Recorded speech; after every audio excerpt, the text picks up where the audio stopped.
Good morning बच्चों आज हम पाठ 5 सर्वनाम शब्द पढ़ेंगे। संस्कृत में सर्वनाम के बारे में आज हम जानेंगे। सर्वनाम तो हम लोग व्याकरण में भी जानते हैं, पढ़े हैं कि सर्वनाम क्या होता है। जो संज्ञा जो नाम वाले किसी भी चीज़ों के नाम जो होते हैं वो संज्ञा होते हैं और उनकी जगह पर जो हम शब्द प्रयोग करते हैं वो सर्वनाम होते हैं। ये तो हिंदी का हो गया, लेकिन संस्कृत में हम कैसे जानेंगे कि सर्वनाम क्या होता है। तो आइए आज हम उसके बारे में जानेंगे। सर्वनाम शब्दार्थ। बच्चों, संज्ञा के स्थान पर प्रयोग किए जाने वाले शब्द ही सर्वनाम कहलाते हैं। संस्कृत में भी संज्ञा के स्थान पर प्रयोग किए जाने वाले शब्द सर्वनाम कहलाते हैं। जैसे एतत्, यह जैसे सर्वनाम शब्द कौन कौन से होते हैं? यह, वह, मैं, तुम, आप, यहाँ, वहाँ, यही शब्द होते हैं ना हिंदी में सर्वनाम शब्द। लेकिन संस्कृत में इनके लिखने का तरीका अलग हो जाता है। तो यह हम यह को हम संस्कृत में क्या कहेंगे? एतत्। यह को हम एतत् कहेंगे। क्या को हम क्या कहेंगे संस्कृत में? किम। देखिए, कुछ संस्कृत शब्द मैं बता रही हूँ, उसके हिंदी में क्या अर्थ होते हैं मैं बताती हूँ। एतत् का मतलब होता है यह। इदम का भी मतलब होता है यह। तत् का अर्थ होता है वह। किम का अर्थ होता है क्या। और अस्मत् का अर्थ होता है मैं या हम। युष्मत् का अर्थ होता है तुम। तो इसके बारे में अभी हम जानेंगे। जैसे सर्वनाम शब्दों का प्रयोग तीनों लिंगों और तीनों वचनों में अलग अलग होता है।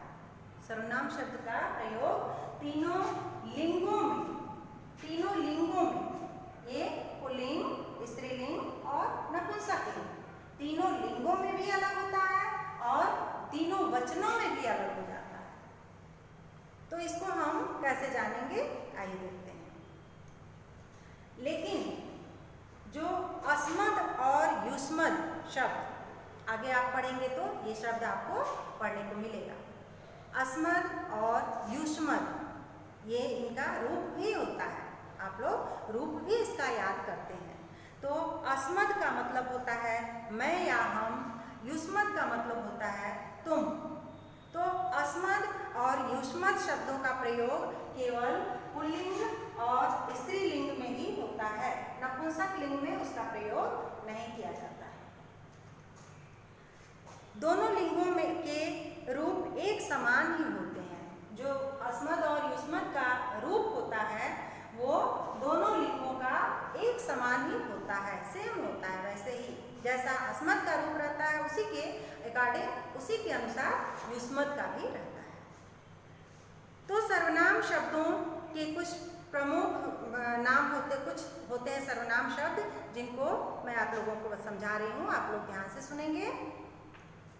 सर्वनाम एतत् का अर्थ होता है यह।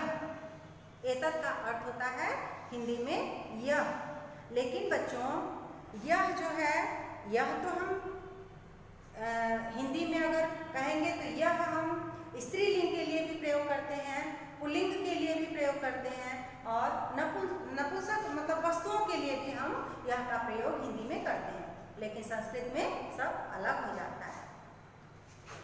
यह का प्रयोग करने के लिए अगर एक के लिए, पुल्लिंग का पहले हम जान लेंगे। अगर एक के लिए हम यह का प्रयोग करेंगे तो उसे एषः कहेंगे। पुल्लिंग में अगर एक के लिए हम प्रयोग करेंगे यह को, तो यह को संस्कृत में क्या कहेंगे? एषः। अगर पुल्लिंग में ही दो के लिए हम प्रयोग करेंगे यह को, तो वहाँ ये नहीं लिखेंगे या यह नहीं लिखेंगे या ये नहीं लिखेंगे।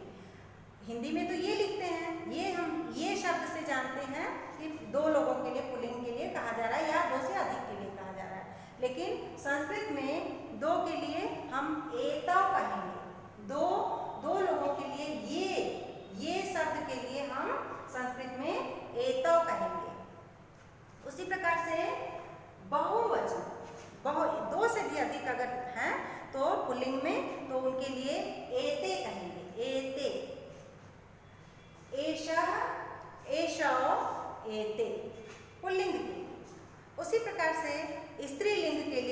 शब्द अलग हो जाते हैं।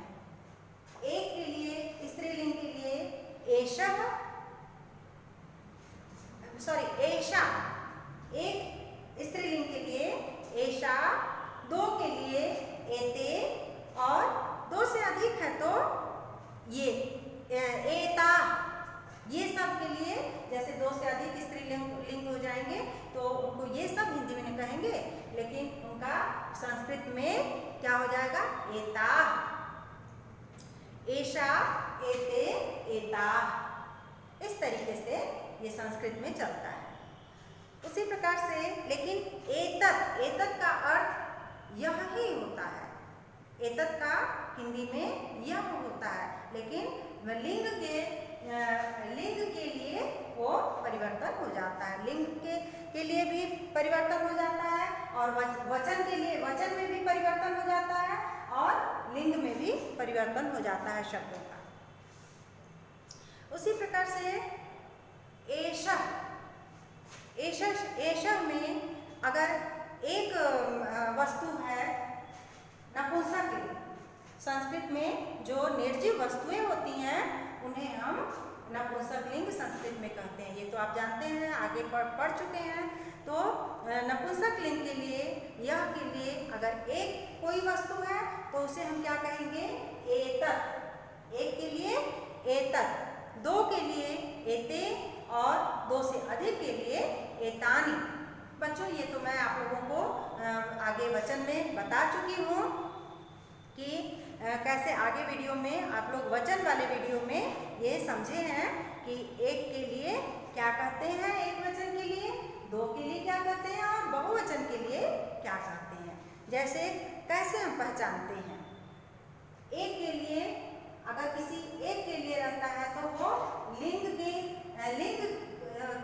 अनुरूप भी बदलता रहता है। वो शब्द जो है परिवर्तित होते रहते हैं। तो यह का हो गया। अब इदम, एतत् का आप समझ गए। अब इदम, इदम का मतलब भी यह होता है। इदम का मतलब यह होता है, लेकिन वो पुल्लिंग और स्त्रीलिंग। अभी पहले हम लोग पुल्लिंग के में समझेंगे। पुल्लिंग में इदम का मतलब होता है यह। तो पुल्लिंग में अगर एक है, कोई एक पुल्लिंग है तो अयम कहेंगे, और दो है तो उसे, दो के लिए क्या कहेंगे, इमम, और दो से अधिक है तो उसे हम इमे कहेंगे, अयम, इमौ, इमे। उसी प्रकार स्त्रीलिंग में इदम के लिए क्या कहेंगे, एक के लिए इयम, इमे, दो के लिए इमे, और दो से अधिक है तो इमा। एक के लिए इयम, दो के लिए इमे, और दो से अधिक है तो इमा। उसी प्रकार नपुंसक लिंग में इदम के लिए नपुंसक लिंग, नपुंसक लिंग में भी इदम के लिए एक है तो इदम, इदम का मतलब यह करके हम संकेत करेंगे इदम, तो जान जाएंगे कि एक वस्तु के लिए है। नपुंसक लिंग में वस्तु ही आती है। तो इदम के लिए यह, एक के लिए। अगर वही दो है तो इदम एक के लिए, दो है तो इमे, और दो से अधिक है तो इमानी, दो से अधिक है तो इमानी। तत्, तत् का मतलब होता है पुल्लिंग में वह, पुल्लिंग में भी वह होता है तत् का मतलब, स्त्रीलिंग में भी तत् का मतलब वह होता है, और नपुंसक लिंग में भी तत् का मतलब वह होता है। लेकिन शब्द कैसे परिवर्तित हो जाते हैं इसके बारे में आप लोग समझिए। जैसे तत् का मतलब वह होता है तो वह, सह, अगर कोई पुल्लिंग में एक है तो, अगर पुल्लिंग में एक है तो उसे क्या कहेंगे, सह। अगर पुल्लिंग में ही दो हैं, दो लोग हैं तो उनको हम क्या कहेंगे, तौ। सह एक के लिए पुल्लिंग, और दो पुल्लिंग के लिए तौ, और दो से अधिक है तो ते। स्त्रीलिंग के लिए, वह के लिए अगर एक है तो सा। जैसे हम बालिका, तो आ की मात्रा आ जा रही है ना, तो सा, उसको हम एक के लिए सा कहेंगे, और दो है तो ते, और दो से अधिक है तो ता, ता, सा, ते, ता। उसी प्रकार से नपुंसक लिंग, तत् के लिए नपुंसक लिंग का मतलब, नपुंसक लिंग में भी तत् का मतलब यह वह होता है, वह। पुल्लिंग में भी वह, स्त्रीलिंग में भी वह, और नपुंसक लिंग में भी वह। दूर की चीजों के लिए हम वह का प्रयोग करते हैं, और नजदीक की चीजों के लिए इदम का प्रयोग करते हैं। इदम का मतलब यह, और तत् का मतलब वह, दूर, दूर की चीजों के लिए। तो तत्, तत् जो है नपुंसक लिंग में हो जाएगा। तत् का मतलब एक के लिए अगर कहेंगे तो तत्, दो के लिए कहेंगे तो ते, और दो से अधिक के लिए कहेंगे तो तानि।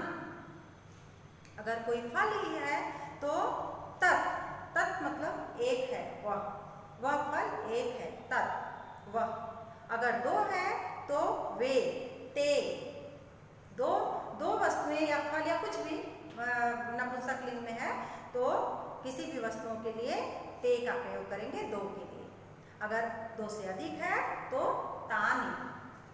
उसी प्रकार से अस्मद और युष्मद। बच्चों, मैं आप लोगों को पहले भी बता चुकी हूँ कि अस्मद और युष्मद का प्रयोग केवल पुल्लिंग और स्त्रीलिंग के लिए ही किया जाता है। नपुंसक लिंग में अस्मद और युष्मद का प्रयोग नहीं किया जाता है, क्योंकि अस्मद का अर्थ होता है मैं या हम, और युष्मद का अर्थ होता है तुम।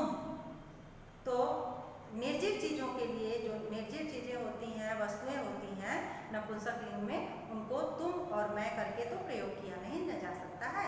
तो इसलिए ये केवल पुल्लिंग और स्त्रीलिंग के लिए ही ये शब्द अस्मद और युष्मद का प्रयोग किया जाता है। तो अगर अपने को मैं अगर कह रही हूँ कि मैं, तो वहां मैं अहम कहा जाएगा। संस्कृत में मैं के लिए अहम, एक के लिए। अगर दो हैं, हम दो हैं, तो उसको आवाम। अगर दो से अधिक है तो वयम, अहम, आवाम, वयम। उसी प्रकार से युष्मद का अर्थ होता है तुम। तो तुम के लिए त्वम, एक के लिए त्वम, दो के लिए युवाम, और दो से अधिक है तो यूयम। दो से भी अधिक है, अनेक है, तो वहां यूयम दूसरे के लिए प्रयोग जब किया जाता है तो इतना आप लोग अब समझ चुके। अब किम, किम जो है बच्चों, पुल्लिंग में किम, किम का मतलब क्या होता है, क्या या कौन। उसी प्रकार स्त्रीलिंग में भी किम का मतलब होता है क्या या कौन। नपुंसक लिंग में भी किम का अर्थ होता है क्या या कौन, लेकिन वचन के लिए शब्द परिवर्तित हो जाते हैं। जैसे क्या या कौन के लिए, पुल्लिंग के लिए हम कौन सा शब्द प्रयोग करेंगे? एक के लिए कह, एक के लिए कह, एक के लिए कह का प्रयोग करेंगे, और दो के लिए कौ का, दो के लिए कौ का प्रयोग करेंगे, और दो से भी अधिक है तो के। जैसे हम अगर पुल्लिंग शब्द के लिए कौन, क्या या कौन का प्रयोग करते हैं तो उसमें अगर एक है तो उसके लिए वह कहेंगे, अगर दो है तो उसके लिए कौ कहेंगे, अगर दो से अधिक है तो के का प्रयोग करेंगे। स्त्रीलिंग के लिए का, के, का, के, का। तो एक अगर स्त्री है तो उसके लिए हम एक स्त्रीलिंग के लिए प्रयोग कर रहे हैं क्या या कौन का, तो वहां संस्कृत में हम का लिखेंगे, का कहेंगे, या दो के लिए के कहेंगे, और दो से अधिक के लिए का कहेंगे। नपुंसक लिंग में हम क्या के लिए क्या कहेंगे, किम, किम,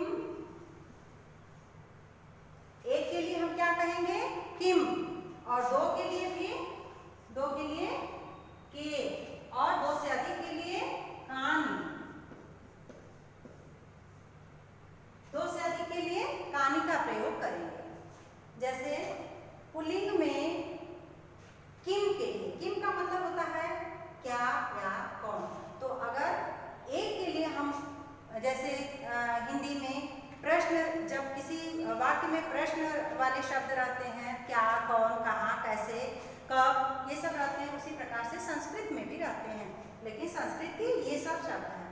तो क्या या कौन के लिए एक के लिए कह, दो के लिए कौ, और बहुत दो से अधिक के लिए के पुल्लिंग में, और स्त्रीलिंग में एक के लिए का, दो के लिए के, और दो से अधिक है तो का। उसी प्रकार नपुंसक लिंग में एक के लिए किम, दो के लिए के, और दो से अधिक के लिए कान।